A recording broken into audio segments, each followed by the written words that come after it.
Assalamualaikum warahmatullahi wabarakatuh. Teman-teman masih semangat semua ya? Detik-detik menjelang berakhirnya tes RBB BUMN batch ini, saya doakan teman-teman masih diberikan kesehatan, semangat, kemudahan nanti ketika menjalankan tes. Video ini adalah bagian dari jawaban kerisauan teman-teman yang sudah tes sebagai pelajaran bagi teman-teman yang belum tes untuk lebih siap lagi menghadapi tes TWK RBB BUMN tahun ini. Karena krusial banget teman-teman, diberikan soal 10 menit, kemudian waktunya hanya 10 menit dengan materi yang sangat luas pokok bahasannya. Jadi kita di video kali ini akan membahas tentang materi-materi yang belum kita sampaikan di pertemuan-pertemuan kemarin. Oke, langsung ya.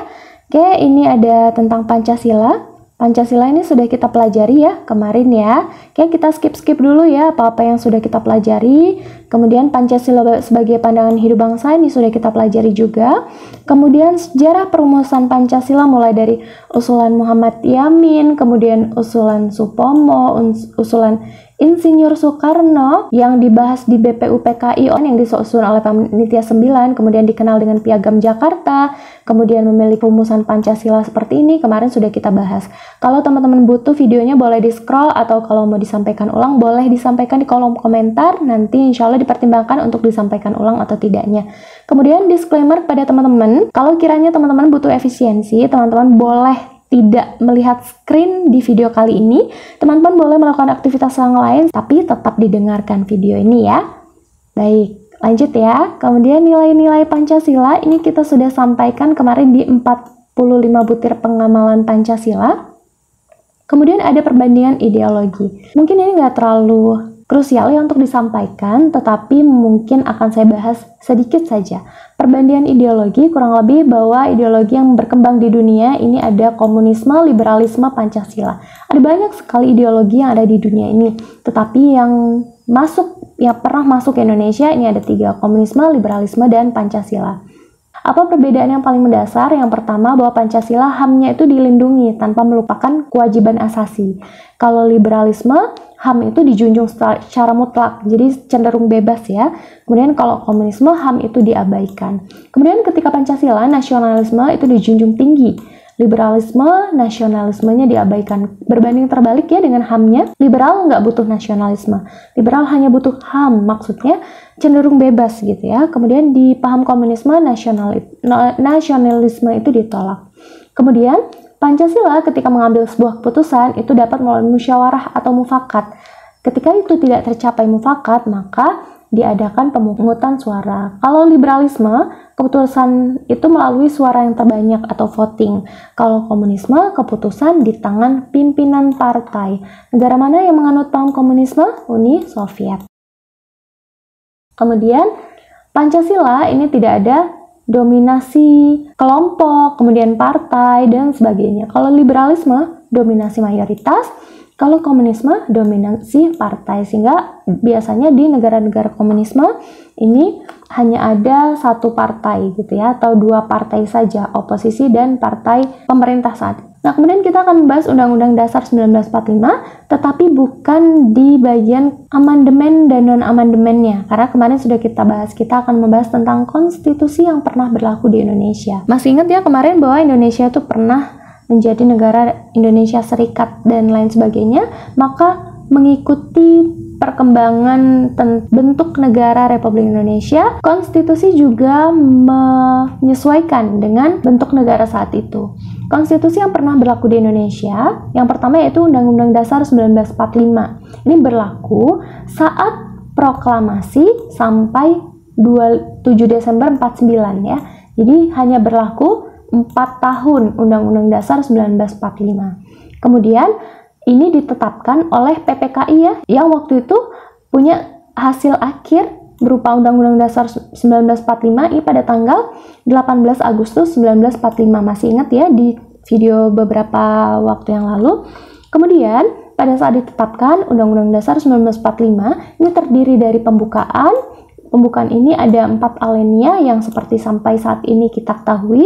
Kemudian ada batang tubuh yang terdiri dari 16 bab, 37 pasal, 4 ayat aturan peralihan dan 2 ayat aturan tambahan. Kemudian penjelasan bagian ketiga terdiri dari penjelasan umum dan penjelasan khusus yang berupa pasal demi pasal. Kemudian pada saat Undang-Undang Dasar 1945 ini ditetapkan, ya, bentuk negara Indonesia adalah kesatuan, ya. Kemudian berdasarkan pasal 1 ayat 1 Undang-Undang Dasar 1945. Bentuk pemerintahnya saat itu adalah republik berdasarkan pasal 1 ayat 1 juga Undang-Undang Dasar 1945. Sistem pemerintahnya adalah presidensial yang kemarin sudah kita bahas juga, ya. Presiden sebagai kepala negara sekaligus sebagai kepala pemerintahan. Dalam menjalankan tugasnya, presiden dibantu oleh wakil presiden dan para menteri.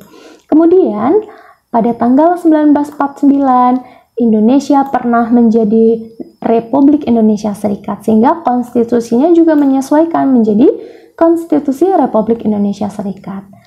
Nah, Undang-Undang Dasar Republik Indonesia Serikat ini dibentuk tahun 49, ya, berlaku hanya 1 tahun. Nggak sampai 1 tahun, malah hanya 8 bulan.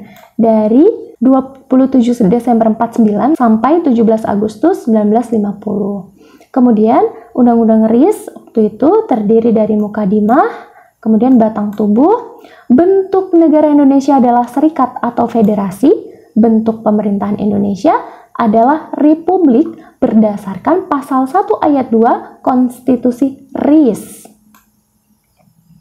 Sistem pemerintahannya adalah kabinet parlementer. Berubah, ya, sistem pemerintahannya mengikuti bentuk negara yang disesuaikan juga waktu itu dengan konstitusinya. Kemudian presiden sebagai kepala negara dan perdana menteri sebagai kepala pemerintahan. Jadi ada perdana menteri, ya, seperti negara-negara serikat lainnya, ya.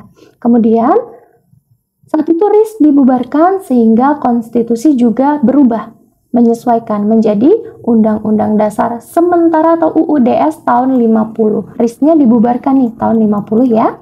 Republik Indonesia Serikat itu bubar tahun 50. Kalau ditanya harus bisa jawab. Oke.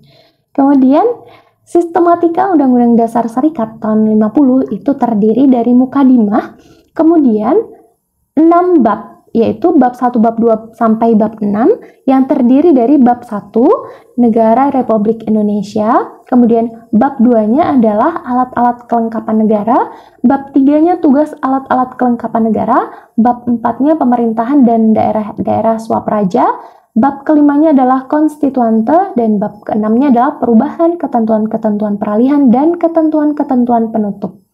Bentuk negara Indonesia adalah kesatuan. Balik lagi, ya. Kemudian bentuk negara Indonesia adalah kesatuan berdasarkan pasal 1 Undang-Undang Dasar Serikat tahun 1950. Bentuk pemerintahannya kembali lagi menjadi republik berdasarkan pasal 1 ayat 1 dan mukadimah alinea 4 Undang-Undang Dasar Sementara 1950. Sistem pemerintahannya adalah kabinet parlementer, masih parlementer, ya, dengan demokrasi liberal yang masih bersifat semu. Jadi waktu itu belum liberal banget, ya. Kemudian berdasarkan sistem ini DPR dapat membubarkan kabinet saat itu. Sedangkan presiden memiliki kedudukan yang kuat dan dapat membubarkan DPR. Jadi DPR anggap aja di bawah presiden, gitu, ya. Kemudian ini pernah juga berlaku Undang-Undang Dasar 1945 hasil dekret presiden. Ini berlaku dari tahun 59 atau tepatnya 5 Juli 1959 sampai tahun 2000. Lama, ya, itu, ya. Jadi, gagalnya Badan Konstituante dalam menetapkan rancangan Undang-Undang Dasar berdampak pada keadaan politik yang tidak stabil, sehingga pada tanggal 5 Juli 59, Presiden Soekarno mengeluarkan dekret presiden. Salah satu isi dekret presiden tersebut adalah memberlakukannya kembali Undang-Undang Dasar 1945. Jadi kembali nih, udah nggak pakai lagi Undang-Undang Dasar sementara. Nih, ya. Ketentuan mengenai bentuk negara, bentuk pemerintahan, pembagian kekuasaan, dan sistem pemerintahan itu sama seperti yang tercantum dalam Undang-Undang Dasar 1945, kembali lagi sebagai ketentuan PPKI waktu itu ya, hasil rapat PPKI waktu itu. Kemudian, sebagaimana diceritakan kemarin bahwa Undang-Undang Dasar 1945 ini beberapa kali diamandemen. Semoga teman-teman masih ingat ya, karena untuk apa Undang-Undang Dasar 1945 diamandemen. Masih ada, kalau lupa boleh dibuka lagi videonya. Kemudian, Undang-Undang Dasar 1945 ini hasil amandemen ini berlaku dari tahun 2000 sampai sekarang. Jadi, Undang-Undang Dasar 1945 ini pernah 4 kali diamandemen. Nah, hasil akhirnya itu berlaku dari tahun 2000 sampai sekarang, tidak pernah diamandemen lagi. 4 kali diamandemen tahun berapa saja, tanggal berapa saja, waktu itu saya sudah berikan clue-nya supaya lebih mudah mengingat amandemen Undang-Undang Dasar 1945 yang 4 kali itu. Kalau lupa boleh dibuka lagi videonya. Hasilnya juga sudah kita bahas, kita skip aja dulu nanti karena kita mau bahas Trias Politika dan lain-lain. Jadi yang sudah kita pelajarin di video-video yang lalu, kita skip saja dulu ya. Kemudian beberapa perubahan mendasar dalam sistem ketatanegaraan Indonesia hasil dari amandemen saat itu ya adalah yang pertama, kedudukan yang sejajar dan proporsional antara Presiden dan DPR. Jadi enggak lagi mengikuti Undang-Undang Dasar sementara tahun 50 ini yang mana Presiden dapat membubarkan DPR. Di Undang-Undang Dasar 1945 hasil amandemen bahwa kedudukan sejajar antara DPR dan Presiden ini fungsinya untuk apa? Fungsinya untuk saling menjaga, mengawasi gitu ya, supaya tidak terjadi dominasi kekuasaan, supaya bisa saling mengontrol ya, antara eksekutif dan legislatif. Kemudian, masa jabatan Presiden diatur dengan tegas, yaitu maksimal dapat dipilih untuk 2 kali masa jabatan. Kemudian, di amandemen juga dilaksanakan otonomi daerah. Dulu nggak ada otonomi daerah, sampai sebelum tahun 2000, otonomi daerah itu nggak ada, jadi semuanya terpusat. Nah, setelah tahun 2000, kita ada yang namanya otonomi daerah, sehingga masing-masing daerah punya kekuasaan untuk mengatur daerahnya sendiri. Kemudian, perubahan yang keempat dari amandemen itu adalah penyelenggaraan pemilu oleh lembaga non-pemerintahan yang netral dan mandiri. Jadi dulu, partai di Indonesia itu sangat dibatasi dan didominasi oleh partai-partai tertentu yang tidak mungkin saya sebutkan partainya ya. Kemudian lanjut, ada berbagai penyimpangan terhadap konstitusi. Yang pertama, ada penyimpangan terhadap Undang-Undang Dasar 1945 yang periode 45 sampai 49 ya, yang periode Undang-Undang Dasar 1945 hasil PPKI waktu itu. Yang pertama yaitu kekuasaan presiden saat itu tidak terbatas. Jadi masa awal proklamasi dianggap sebagai masa peralihan, sehingga pada masa ini kekuasaan presiden sangat luas. Sehingga menjalankan kekuasaan eksekutif, presiden juga menjalankan kekuasaan MPR dan DPR.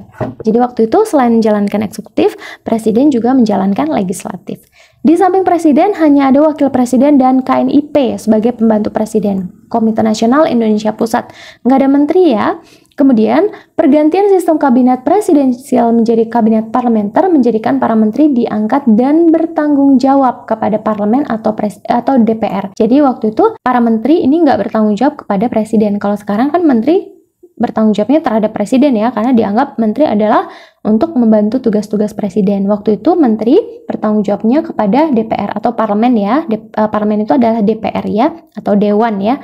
Kemudian yang kedua, waktu zamannya Undang-Undang RIS tahun 49 itu juga terjadi penyimpangan, yaitu yang pertama penyimpangan bentuk negara. Bentuk negara serikat bertentangan dengan konsep Negara Kesatuan Republik Indonesia. Waktu itu masih ingat ya, kita juga sudah bahas kemarin bahwa Indonesia pernah menjadi negara serikat.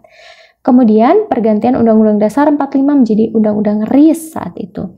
Jadi ketika bentuk negaranya berubah, maka bentuk pemerintahannya, kemudian konstitusinya juga berubah, menyesuaikan ya. Kemudian pemerintahan parlementer tidak sesuai dengan semangat Undang-Undang Dasar 45.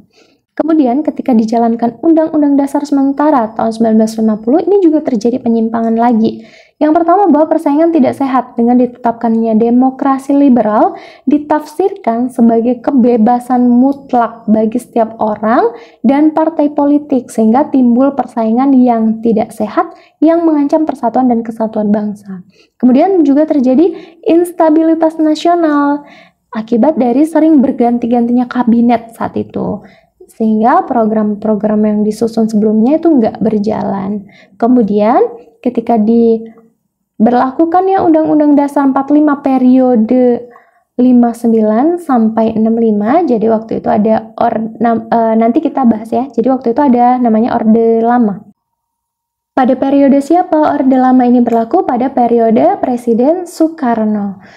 Nah, waktu itu diputuskan bahwa ditetapkan Presiden Soekarno sebagai presiden seumur hidup.